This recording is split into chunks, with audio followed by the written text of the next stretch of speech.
Analyse du site d'un abonné et je suis pas peu fier du programme du jour. On va parler du Google Merchant Center. Je suis sûr que vous n'en avez jamais entendu parler. On va parler des pages zombies. Ça peut-être vous en avez entendu parler, mais un petit rappel, ça peut être cool. Et en dernier, on va parler de cocon sémantique parce que là, on est dans un e-commerce, mais le problème, c'est que les mots-clés visés sont un petit peu compliqués. On va voir ça en fin de vidéo et on va commencer avec le Google Merchant Center. Et là, vous allez me dire, mais ok Bruno, mais c'est quoi ce Google Merchant Center? En fait, vous avez l'affichage ads pour apparaître dans des espèces de widgets shopping, mais en vérité, vous pouvez aussi y apparaître avec du SEO. Mais le problème, c'est que pour apparaître ici, donc voilà, hein, là on met arbre fruitier, abricotier, donc ça va être dans le thème du site qu'on va analyser. Bah, forcément, pour la personne, c'est bien mieux d'avoir un visuel dans la partie un petit peu promotion de produits du Google Merchant Center plutôt que d'avoir un lien bleu. C'est pas comparable. Le lien bleu, c'est vrai que c'est sympa, ça donne envie de cliquer, mais avoir son image avec le prix, les notes, etc., c'est vraiment d'un autre level. Et en soi, pour apparaître ici, c'est pas très compliqué. En fait, il faut aller sur la page google.com/retail et créer son compte. Et une fois que son compte va être créé, alors je vais pas vous présenter parce que les seuls comptes que j'ai, c'est des comptes clients où on voit le nombre de ventes, les produits, les clics, etc. J'ai pas envie d'exposer ça dans ma chaîne YouTube, sinon je vais me faire taper les doigts. Mais du coup, faites-moi confiance. En soi, il faut juste créer son compte. Donc, vous avez votre compte Google, il faut juste voilà, vous inscrivez, vous mettez votre e-commerce, votre URL, etc. Mais là où ça va être intéressant, c'est qu'au bout d'un moment, vous allez devoir saisir tous vos produits. Là, pour le cas de l'abonné, il a une cinquantaine de produits, je crois, ou une centaine. Enfin, en tout cas, il a beaucoup de produits et s'il devait les mettre à la main, ce serait un petit peu fastidieux. Mais pour ça, vous avez des petits plugins comme CTX Feed qui va vous permettre en fait de remplir la data du compte automatiquement. Donc, vous pouvez mettre à jour, par exemple, vous dites, bah voilà, tous les jours, tu me génères un nouveau truc. Donc ça, c'est pour WooCommerce, mais bon, dans Shopify et les autres CMS, il y a des solutions propres aux autres CMS, normalement. Et donc en soi, vous installez ça, vous pouvez le mettre à jour tous les jours. Ça va permettre d'enrichir le Google Business Center. Et ensuite, ça va faire en sorte que Google va pouvoir vous afficher dans ce type de widget. Et après, une fois que tous vos produits sont importés, ce qu'il faut faire, bah, c'est juste optimiser un petit peu les noms. Donc voilà quoi, on a envie d'être positionné sur abricotier, bah, c'est bien d'avoir abricotier dans le nom du produit. On a envie d'améliorer son taux de clic parce que le taux de clic c'est toujours important. Bah, on voudra également afficher les étoiles, etc., etc. Mais voilà, je ne peux pas vous montrer d'exemple, j'ai que des sites clients là-dessus et ça m'embête un petit peu de vous les montrer. Mais voilà, faites-moi confiance, c'est pas illustré en vidéo, mais voilà, quand vous faites votre compte, vous paramétrez votre feed et après, à vous les pépettes. Petit fait amusant, lorsqu'on scrolle son site internet, eh ben on peut voir qu'il y a pas mal de pages avec en fait comme URL l'année, le mois et le jour. Et quand on va sur la page, ben, on tombe là-dessus. En fait, on ne sait pas trop pourquoi, mais sur le site internet, il y a des espèces de pages catégories de blogs pour les dates. Je m'explique. Donc là, si je clique là, en fait, on arrive sur un article de blog. Donc en soi, l'article, il me paraît plutôt pas mal. On sent qu'il y a un petit peu de chat GPT, mais ça a été un peu retravaillé. Enfin, ça m'a pas trop choqué la qualité de l'article. Mais lorsqu'on appuie là sur la date, eh ben, on arrive sur ce type de page. Et là, vous pourrez vous dire, mais de toute façon, Bruno, personne clique sur la date, tout le monde s'en fout. Non, c'est pas vrai. On va aborder un concept qui est tout simplement les pages zombies. Donc déjà, c'est quoi l'impact d'avoir des pages zombies? Avant de vous expliquer un petit peu ce que c'est, bah, c'est que déjà, si vous avez des internautes qui tombent dessus, bon, ils sont pas très contents, ils risquent de partir du site, ils risquent de pas comprendre. Vous savez, les gens dans le net, ils sont pas tous très intelligents. Donc du coup, c'est pas leur donner le couteau le plus aiguisé, quoi, d'avoir des pages qui servent un petit peu à rien. Donc voilà, donc il y a vraiment ce côté UX qui est un petit peu important. Ensuite, il y a la partie quality score. Donc, on imagine que Google donne une note quality score aux notes globales du site. Et le problème, c'est que si vous avez trop de pages un peu inutiles, un peu mortes, bah on peut partir du principe que votre quality score global de site internet s'amenuise et que du coup, bah, Google, quand il voit votre site, il se dit ouais, il est bien, mais pas si bien que ça finalement, parce qu'il y a quand même beaucoup de pages inintéressantes sur son site internet. Moi, j'ai un peu peur que ça soit du spam, j'ai peur que ça soit pas de la grande qualité, donc je vais pas vouloir le mettre en avant. Et il va peut-être préférer mettre en avant un site qui, lui, n'a que des pages importantes. Donc ça, ce sont des suppositions qui sont plutôt avérées en vérité, mais voilà. On n'est pas de source officielle, on ne sait pas de source officielle que Google a un quality score. Par contre, le fait de travailler la qualité globale de son site internet, c'est assez important et on peut voir des vraies progressions en travaillant là-dessus. Et après, en dernier, c'est le budget crawl. Bon, là, on est comme sur un site e-commerce. Donc, les sites e-commerce, ça fait vite 100, 200, 300 pages. Donc, forcément, voilà quoi. Le fait que Google passe sur les pages pour les mettre à jour dans son index, c'est quand même assez important. Également pour qu'il découvre des nouvelles pages et pas que vous ayez des pages en non-index parce que Google ne veut pas les indexer. Donc, voilà, c'est toujours important de travailler son budget crawl et éliminer ce type de page. Bah, c'est quand même intéressant. C'est vrai que là, vous pouvez trouver ça drôle, j'ai dit éliminer, mais ce n'est pas forcément toujours le cas. Globalement, ce n'est pas rouge ou noir, c'est plutôt il y a des variations d'indices zombies. Donc on peut avoir une page qui a 100% d'indices zombies et là on voudra vraiment la supprimer. On pourra avoir des pages qui ont par exemple un indice de 50. Donc typiquement on va dire un contenu ChatGPT qui n'a pas été retravaillé par l'humain. Donc ça probablement qu'on n'a pas forcément envie de le supprimer. On aura plutôt envie de retravailler cette page pour en faire une page de meilleure qualité. Et après, il y a des pages de très bonne qualité qu'on a envie de garder et qu'on n'a pas envie de modifier.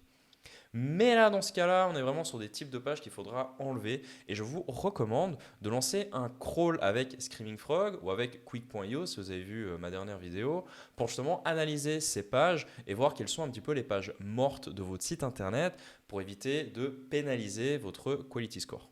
Ok, maintenant, on va voir si les pages catégories e-commerce sont optimisées. C'est quand même le plus important dans un e-commerce. C'est vraiment ça qu'on a envie d'optimiser en premier. Et déjà, ce qu'on peut voir, c'est qu'on peut supposer que l'abonné est parti sur une optimisation abricotier comme terme. Donc je suppose, je ne suis pas dans sa tête, je ne sais pas ce qu'il a imaginé, mais en tout cas là on peut voir que le H1 c'est abricotier. Donc moi naïvement, je vais me dire ok, il est optimisé pour abricotier. Lorsqu'on tape la recherche abricotier, bon, pas de bol, on tombe sur de la publicité et pas sur un widget Google Merchant Center, tant pis. On tombe sur un widget informatif qui dit bah, qu'est-ce que c'est qu'un abricotier. Donc apparemment c'est pas un arbre, c'est une plante, attention. On a également plusieurs infos à droite. On tombe de nouveau sur un lien plutôt définition info, un lien e-commerce, ok. Et on tombe de nouveau sur pas mal d'informations, même avec des vidéos, etc. Ce que je veux dire, c'est que, ok, imaginons on a vraiment voulu optimiser notre page e-commerce pour abricotier, mais le problème, c'est qu'on tombe sur une page avec un nombre d'intentions un peu mixte. Donc on a des intentions de définition, on a une intention commerciale, et du coup on sait que ça risque d'être un peu compliqué de monter notre page dans cette SERP. On sait que c'est compliqué de monter cette page parce qu'on peut voir que Google met en avant qu'une seule page e-commerce et que du coup si on essaye d'optimiser pour le terme abricotier, bah, il y a beaucoup de chances, si on n'a pas une grosse notoriété, qu'on arrive plutôt en deuxième, troisième, quatrième page. Ça c'est un petit peu manque de bol. Donc du coup ce qu'on peut faire c'est regarder un petit peu les autres mots-clés intéressants pour cet e-commerce. On peut voir par exemple arbre abricotier et là on peut voir qu'on tombe de nouveau sur quelque chose de très très informationnel avec un tout petit peu de e-commerce, si je ne dis pas de bêtises. Ouais, voilà, on a un tout petit peu d'e-commerce, donc on est un petit peu dans la même situation qu'abricotier, on a beaucoup d'articles, définitions, pas vraiment de page e-commerce, ça donne pas trop envie d'y aller. Et par contre, si on met achat abricotier, bon bah là voilà quoi, achat abricotier, on a l'onglet shopping. Onglet shopping qui est également connecté au Google Merchant Center, donc faites-le. Et en soi, on peut voir que là, on a du e-commerce, on a l'air d'avoir de nouveau du e-commerce, soit du e-commerce avec des prix, etc. Ok. Donc du coup, c'est vraiment un mot-clé où aller, bah, ce serait plutôt achat plus nom de l'arbre. Donc là, abricotier.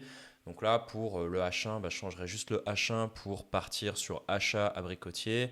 Mais j'ai vu que dans le métatide, dans la balistite, il y a acheter abricoté en ligne, arbre fruitier.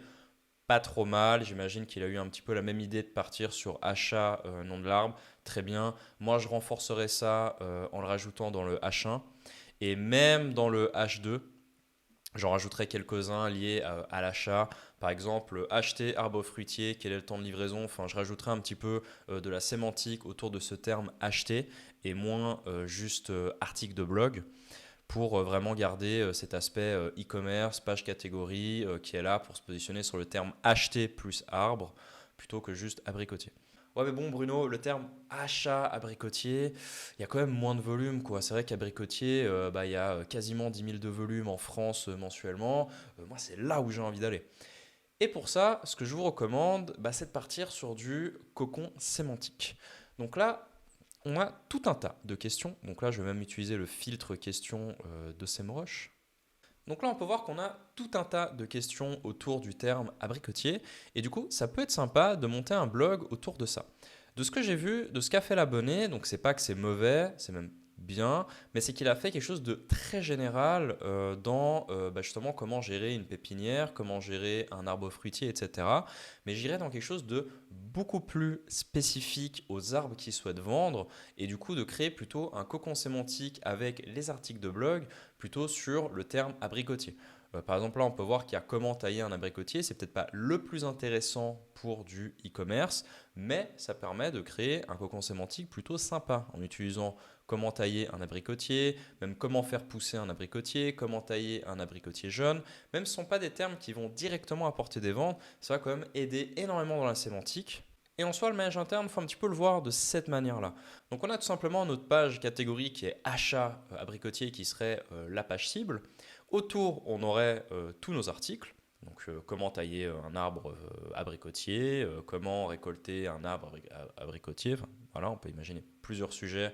Et en plus, on peut voir qu'il y a quand même pas mal de trafic à ce sujet-là, sachant que là, on parle que de l'abricotier, mais que l'abonné vend plusieurs autres types d'arbres. Donc voilà, ça fait qu'on peut facilement monter un site à 5, 6, 7 000 de volume mensuel en SEO avec ce type d'article.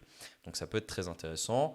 Et voilà quoi. Et en soi, on a nos articles de blog qui vont être autour et qui vont donner de la puissance sémantique en maillage interne à notre page catégorie.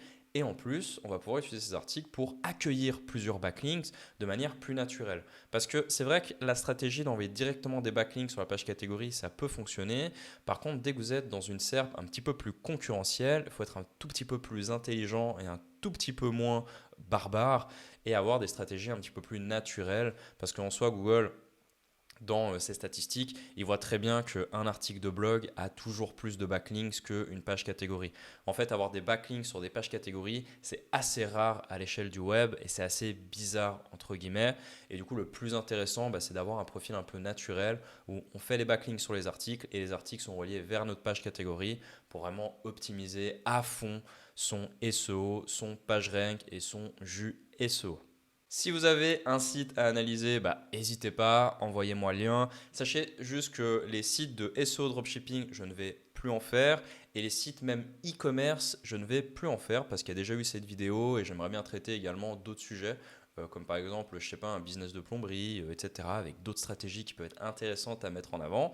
J'espère que cette vidéo vous a plu et on se retrouve dans la SERP. Et là, vous avez Vanille.